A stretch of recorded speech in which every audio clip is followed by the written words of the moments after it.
2025 मध्ये ज्या घटना घडलेल्या आहेत, तर तशा काही घटना आपल्याला 2026 मध्ये बघायला मिळणार आहे?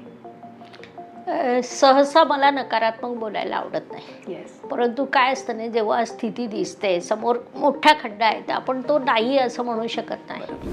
आम्हाला भीती वाटते. 2025 भयंकर होतं. कधी नव्हे एवढ्या घटना बघितल्या, नकारात्मक घटना बघितल्या आणि 2026 त्या तीव्रतेने वाढणार आहे. म्हणजे होतं काय ना, की गेली अनेक वर्ष युद्धजन्य परिस्थिती येत नव्हती किंवा सगळ्यांना एक समज होती की युद्ध हे माणसासाठी नकारात्मक आहे. पण 2025 जिथे आपण अपेक्षा केले नाही तिथेही युद्ध सुरू झाले. किंवा ज्या युद्धाच्या बाबतीत आपली अपेक्षा होती 15 दिवसात संपेल, असे युद्ध सुरूच आहे. कारण की कसं असतं ना, मानवी आयुष्यात स्वतःचा आणि समोरच्याचा विचार करून सर्वांच्या प्रगतीसाठी किंवा इतरांना सुद्धा न्याय देण्याची एक प्रवृत्ती असते. ती जेव्हापासून गुरुदेव अतिचार गतीत गेले, म्हणजे तारीख सांगायची तर 29 मार्च 2025, तेव्हापासून ती परिस्थिती बदलत गेली. आणि मग अतिशय नकारात्मक प्रभाव, अनपेक्षित युद्धजन्य स्थिती, अनपेक्षित अभाव, नैसर्गिक आपत्ती, हे सगळे एक सामूहिक गोष्टी सुरू झाल्या. त्यात ट्रम्प यांचे निर्णय जर आपण म्हटलं तर ट्रम्प हेच अमेरिकेचे अगोदरही अध्यक्ष होते. पण तेव्हा त्यांनी असा एकही निर्णय घेतलेला नव्हता किंवा त्यांच्याबद्दल तेव्हा आपण सगळे सकारात्मक होतो. आता ते असं का करताय? कारण इथे कुठेतरी ग्रह आणि ग्रहस्थिती कारणीभूत ठरते. ट्रम्प यांनी आत्ता दुसऱ्यांदा जेव्हा शपथ घेतली, त्यांच्या शपथ ग्रहणाच्या वेळी मेष लग्नाची पत्रिका होती आणि मेष लग्नाचा लग्नेश मंगळ चतुर्थ स्थानात कर्क राशीत निचीचा होता.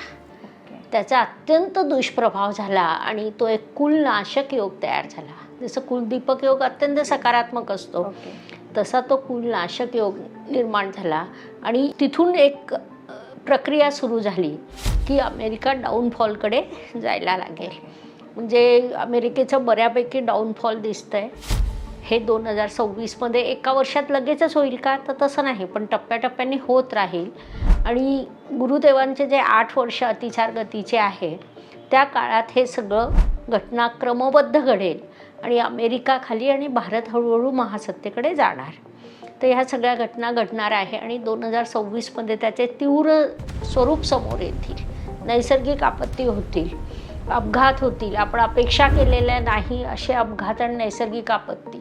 कारण जलतत्व पूर्ण बिघडलेलं आहे, 2025 पासूनच बिघडलेलं आहे. जलतत्व आणि अग्नितत्व हे दोन्ही तत्व समाजातले बिघडलेले आहे. आणि हे बिघडलेले आहे म्हणूनच गुरुदेवांची अतिचार गती सुरू झाली. की कसं असतं ना, आपल्या कुटुंबावर संकट आलं की कुटुंबातील जो ज्येष्ठ श्रेष्ठ व्यक्ती असतो तो कुटुंबाला सुरक्षित ठेवण्यासाठी धावपळ करतो. तशी ही धावपळ गुरुदेव करीत आहेत. ओके. तर ही गुरुची जी स्थिती आहे ती कधीपर्यंत बदलेल आणि त्याचा परिणाम कोणत्या राशीवर कसा होईल?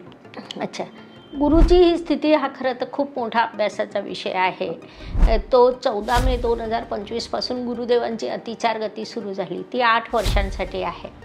गुरुदेवांची अतिचार गती इतिहासात जेव्हा आपण डोकावून पाहतो की यापूर्वी केव्हा होती, तर पहिल्या महायुद्धाच्या वेळी होती, दुसऱ्या महायुद्धाला होती, मधल्या काळात नव्हती आणि महाभारत काळात होती.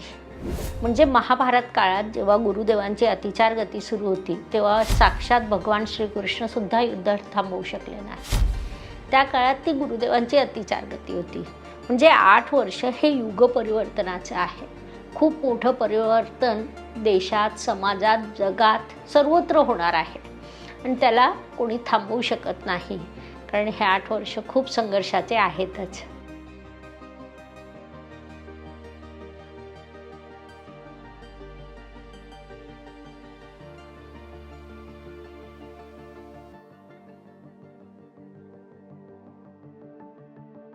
Thank you.